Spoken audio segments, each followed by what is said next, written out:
Hello दोस्तों, आप सभी को मेरा प्रणाम। आशा है आप सभी लोग स्वस्थ होंगे, मस्त होंगे, एकदम बढ़िया होंगे। मैं भी एकदम बढ़िया हूँ। तो दोस्तों, स्वागत है आपका मेरे यूट्यूब चैनल में एक नई वीडियो में, एक नए ब्लॉग में। तो आज मेरे ब्लॉग की शुरुआत हो रही है। शाम के 4 बज गए हैं दोस्तों, और आज मैं फिर जा रही हूँ श्रीमद् भागवत कथा में। आज कृष्ण जन्म है। तो पहले तो नहीं था प्लानिंग, वो क्यों नहीं था वो मैं आपको अभी थोड़ी देर में बताती हूँ। ताई जी को भी मैंने फोन करके बोला, तो ताई जी ने कहा चलो चलते हैं थोड़ी देर, अगर तेरे पास टाइम है तो चले जा। मैंने कहा चलो तो चलते हैं फिर। और मेरे जेठ जी भी आ गए हैं, क्योंकि कल मेरे ससुर जी का श्राद्ध है। तो मैंने कहा फिलहाल मेरे को तो कुछ काम है नहीं, क्योंकि मैं सुबह घास वगैरह ले आई थी, और सुबह का काम मेरा बहुत ज्यादा था दोस्तों आज। इसीलिए मैं नहीं जा रही थी। आज मुझे बहुत थकावट लगी हुई, पर मुझे ऐसी जगह जाना बहुत ही अच्छा लगता है। कीर्तन भजन हो गया, ये भागवत कथा सुनना बहुत ही अच्छा लगता है।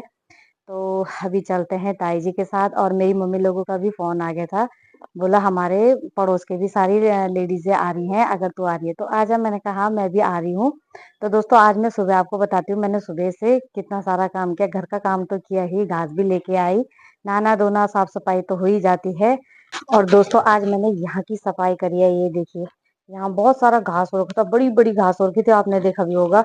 यहाँ पे बहुत ज्यादा, इसके वजह से ना यहाँ मच्छर वगैरह भी बहुत ज्यादा आ रहे थे ये चारों तरफ। और देखो, खुला खुला भी हो गया, साफ साफ हो गया, अच्छा लग रहा है। तो दोस्तों, बस मुझे यही लग गया टाइम। और आधा मैंने यहाँ पे भी किया है घास साफ, और आधा इस साइड भी किया है, जिस साइड मेरी मिर्ची के पेड़ लगे हैं। तो आज मैंने कहा मुझे थक लगी, पर चलो कोई नहीं। और 2 बजे तक हुआ मेरा काम कंप्लीट, और 1:30 बजे मैं नहाई। उसके बाद फिर मैंने कहा ब्लॉग बनाती हूँ, फिर टाइम नहीं लगा। तो दोस्तों, मैंने कहा व्लॉग अभी करती हूँ स्टार्ट, और मैं चलती हूँ। ताई जी कह रहे थे कि चलते हैं, लेट ना हो जाए। मैंने कहा ठीक है, तो चलते हैं। मैं भी आज ताई जी के साथ जा रही हूँ।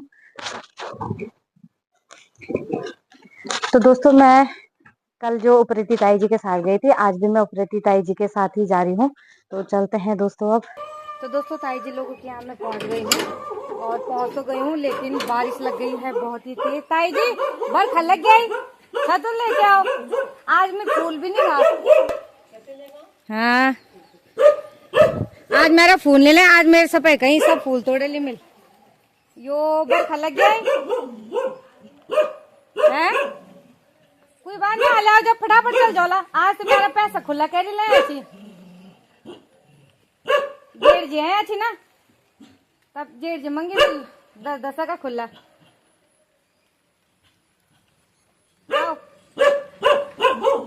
नहीं आऊं बरखल ए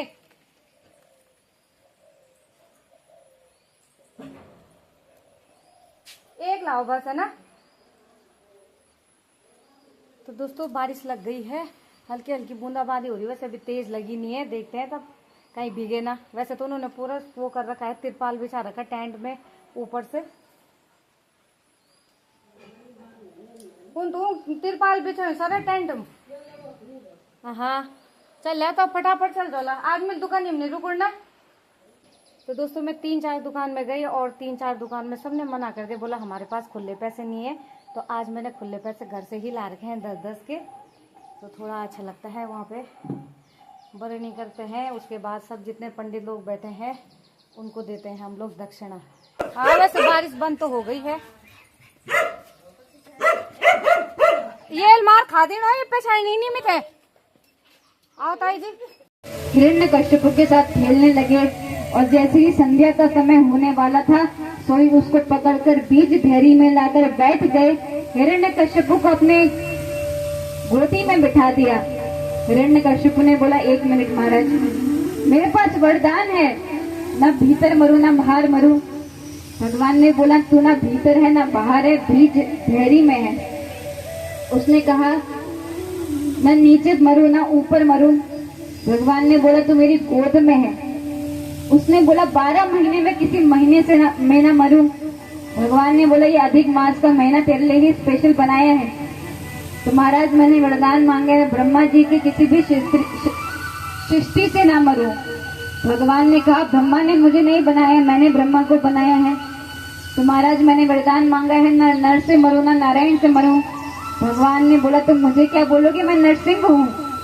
तो मैंने ये भी मांगा है ना किसी अस्त्र से मरूं ना शस्त्र से मरूं। भगवान ने बोला तेरे लिए तो मेरे हाथ ही काफी है। अब तो सभी वरदानों को सत्य करते हुए नरसिंह भगवान ने हिरण्यकश्यप का पेट फाड़ दिया और उसी समय उसकी मृत्यु हो गई। इतना क्रोध में भगवान नरसिंह है कि कोई शांत नहीं करा पा रहा। हिरण्यकश्यप मर गया लेकिन क्रोध शांत नहीं हुआ। तो सभी देवता जो है वो डर डर के स्तुति कर रहे हैं, जा रहे हैं, भाग रहे हैं वहां से। तो कहा क्या करें? तो एक ने कहा देव इनकी पत्नी के पास जाओ, देवियों को शांत करना आता है।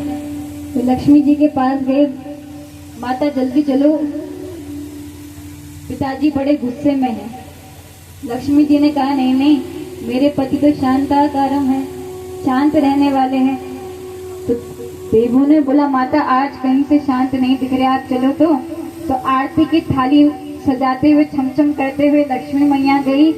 जैसे ही पैरों में आरती घुमाई, ऊपर मुख में आरती करी, सुई ऐसी दहाड़ लगाई कि लक्ष्मी माता भागती नजर आई।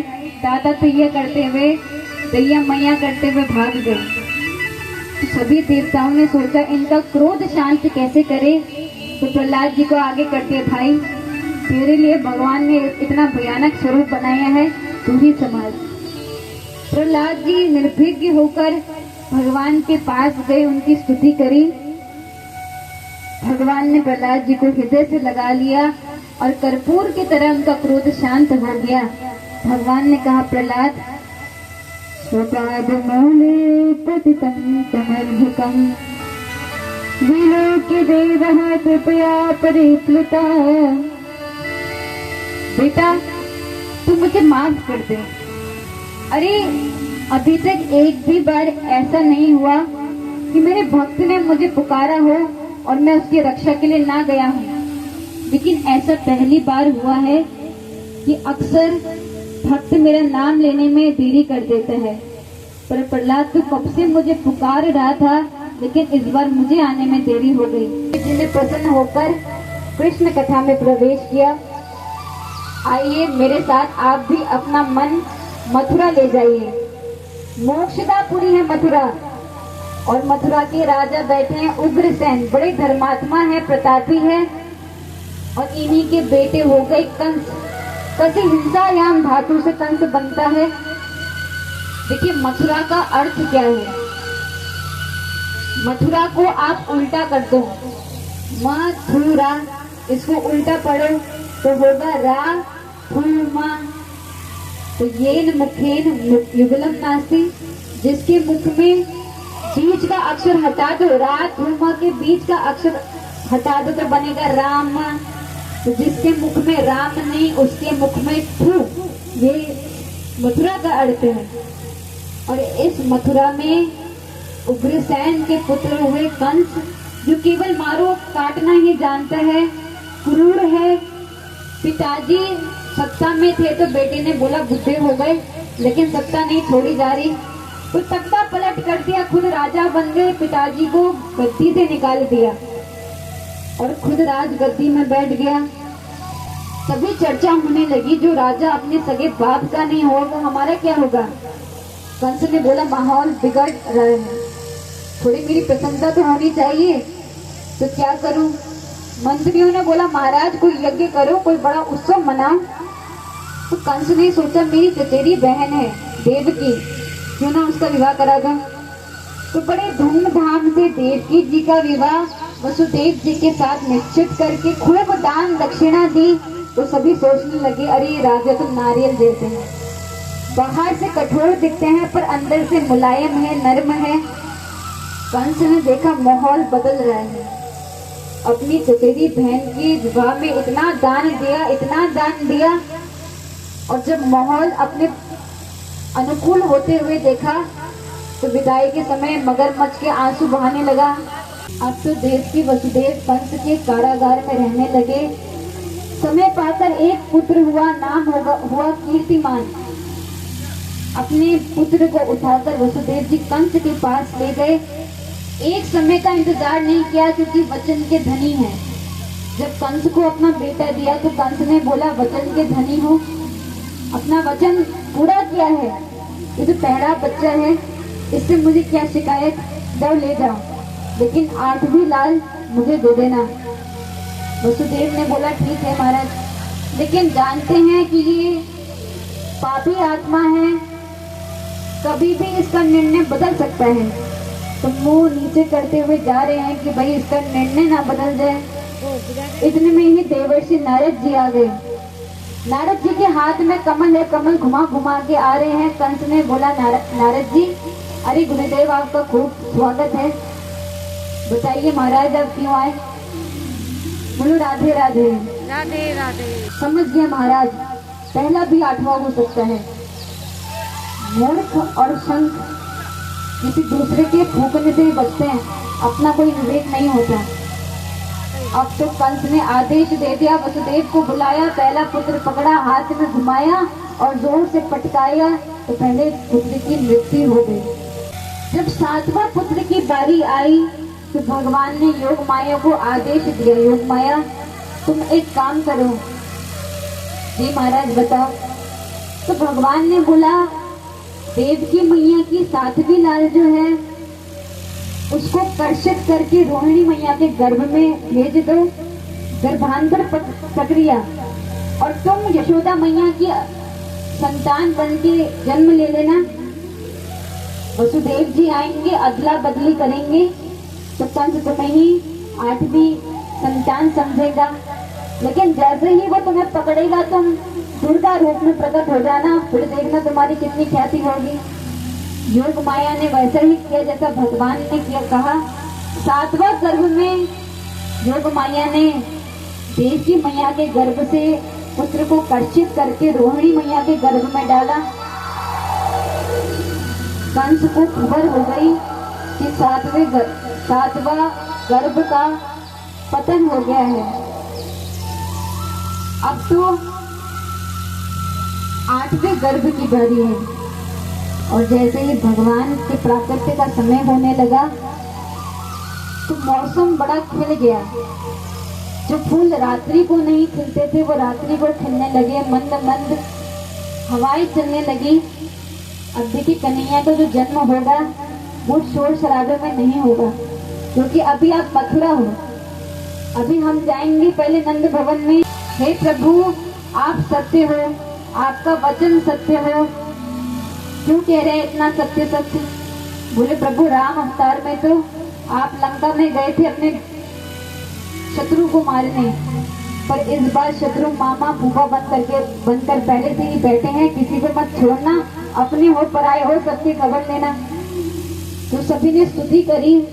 अब तो ठाकुर जी के प्राकट्य का समय आ गया, भादों का महीना आ गया, हर्षण योग आ गया, कृष्ण पक्ष आ गया, अष्टमी तिथि आ गई, बुधवार आ गया, रोहिणी नक्षत्र आ गया, बटकरण आ गया, मध्य रात्रि हो गई और ठाकुर जी चतुर्भुज रूप में प्रकट हो गए। बोलो कृष्ण कन्हैया लाल की।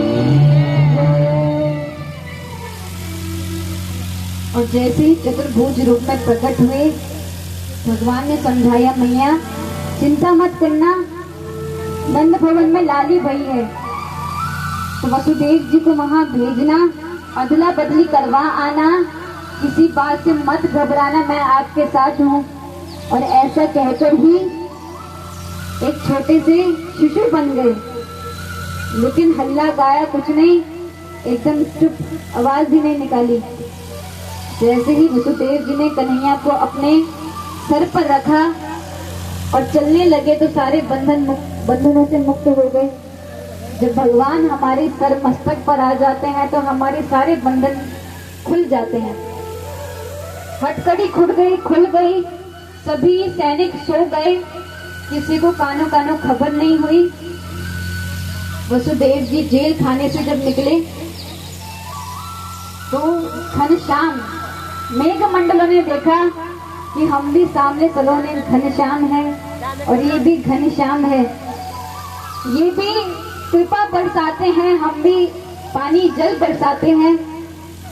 हमारे पास कुछ देने के लिए नहीं है इनको, लेकिन जल भरपूर है। तो मंद मंद वर्षा से ठाकुर जी का स्वागत करने लगे। वसुदेव जी ठाकुर जी को लेकर जा रहे हैं, यमुना तट में पहुंचे तो बाढ़ आ गई। और जैसे ही बाढ़ आई ठाकुर जी समझ गए देवी जी पैर छूना चाहती है, परंतु मेरे पिताजी तो डूबते जा रहे हैं, कहीं डूब ना जाए, इसलिए पैर अपना बाहर निकाल लिया और जैसे ही यमुना महारानी ने ठाकुर जी के चरणों का स्पर्श किया तो वसुदेव जी के कंठ से उनका सर उनके घुटनों तक आ गया। ने दी यशोदा मैया की लाली हुई थी तो लाली को उठा लाए और जैसे ही वापस कंस के जेल में पहुंचे तभी सभी बंधन वापस आ गए, हथकड़ियां लग गई। योग माया ने ऐसा आवाज करी है कि सब जाग गए नींद से। कंस को पता चला आठवीं लाल हुई तो इस बार खुद भागते हुए आया, परंतु क्या देखा कि लाला नहीं भई लाली भई है। सोचने लगा आकाशवाणी ने तो आठवीं लाल कहा था, पर ये तो लाली निकली। परंतु जो भी हो है तो आठवीं संतान छोड़ूंगा नहीं। हाथ उठा के जैसे ही घुमाया तभी वो कन्या अष्टभुजी रूप में प्रकट हो गई। कंस ने बोला देवी आप कौन? मैया ने बोला देखो मैं तुम्हारा आठवीं लाल नहीं हूँ, मैं तुम्हारा काल नहीं हूँ, जो तुम्हारा काल है वो तो कहीं आसपास पैदा हो गया। अच्छा देवी जी कहाँ पैदा हुआ है?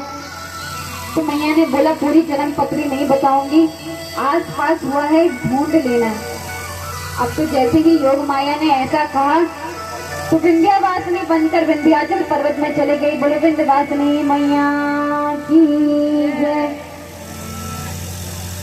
अब हम चलते हैं नंद भवन, तो बाकी बिहारी लाल की जय। अब केवल 2 मिनट ये सुनिए कि नंद भवन में क्या हो रहा है। नंद बाबा 90 साल के डोकरे है गए, परंतु अभी तक छोरा छारी ना भयो। एक दिन संतन की मंडली आई, खूब चकाचक रबड़ी घुटाई, नंद बाबा को आशीर्वाद दिया, नंद बाबा पुत्रवान भवन। नंद बाबा ने बोला अभी तक तो पुत्र हुआ नहीं है, आगे का पतो नहीं है। तो संत ने बोला संतान नहीं है। नंद बाबा ने बोला नहीं महाराज, अब हमने आशीर्वाद दिया है तो होगी जरूर। नंद बाबा ने बोला काऊ बात की चिंता ना करी, खूब चकाचक रबड़ी घुटवन दो महाराज, परंतु आपका आशीर्वाद विफल न जाना चाहिए। आप तो खूब चकाचक रबड़ी घुटवाई, संतन के आशीर्वाद का चमत्कार भयो की यशोदा जी को लाभ है गयो। समय पाकर यशोदा जी के लिए सभी ग्वालिन जो है सज रही है कि मैया का लाला होने वाला है। नंद बाबा ने अपनी बहन सुनंदा को बुलाया था यशोदा मैया की सेवा करने के लिए कि खूब सेवा करेंगे अपनी भाभी जी की, जिसे बोलेंगे बधाई हो नंद बाबा, बधाई हो, बधाई हो। अरे नंद भवन में बधाई बटी तो ऐसी बटी कि पूरा ब्रज गूंज गया, नंद भवन गूंज गया। यहाँ पर बधाई बट रही है तो पता ही नहीं चल रहा कहाँ भयो है। थोड़ा जोर से नंद बाबा बधाई हो, बधाई हो, बधाई हो। स्वागतम कृष्ण, स्वागतम कृष्ण, स्वागतम स्वागतम स्वागतम स्वागतम कृष्ण, स्वागतम कृष्ण, स्वागतम। अपनी जगह में गलती सुनो। स्वागतम कृष्ण, स्वागतम सुस्वागतम, स्वागतम कृष्ण, अपनी जगह में बैठेंगे वही कृष्ण, अपनी जगह में बैठ नहीं करेंगे। स्वागतम सुस्वागतम, स्वागतम स्वागतम कृष्ण, अपनी जगह में बैठा स्वागतम कृष्ण, स्वागतम कृष्ण, स्वागतम कृष्ण, स्वागतम कृष्ण, स्वागतम कृष्ण, स्वागतम कृष्ण,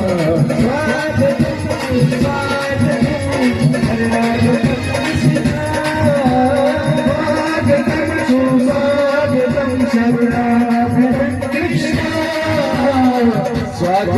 कृष्ण, स्वागतम कृष्ण, स्वागतम कृष्ण, स्वागतम कृष्ण।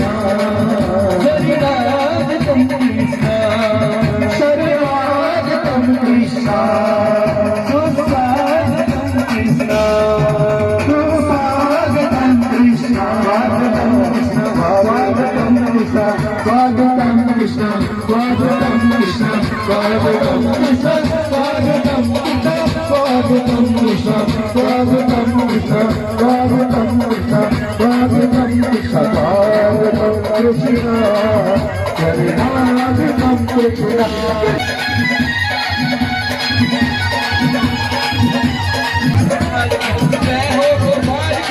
कन्हैया लाल की जय हो गोपाल की अरे नंदी भाई